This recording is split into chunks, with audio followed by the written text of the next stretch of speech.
Buot masiguro sa Cebu City Police Office nga hanay ang pagpatuman sa seguridad sa bukirang mga dapit diin gamiton ang pasilidad alang sa umaabot nga eleksyon.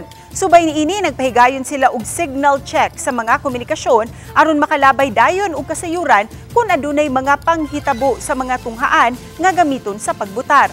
Gipadayag ni Police Lieutenant Colonel Maria Teresa Makatangay ang tigpamaba sa Cebu City Police Office nga mahinungdanon kaayo ang komunikasyon sa pagpatuman sa kahapsay ug kalinaw.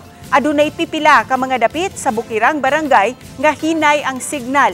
Hinungdan nga magbutang sila og dugang personnel ni ining mga dapita aron magamit sa dali nga pagpadangat sa impormasyon kung gikinahanglan.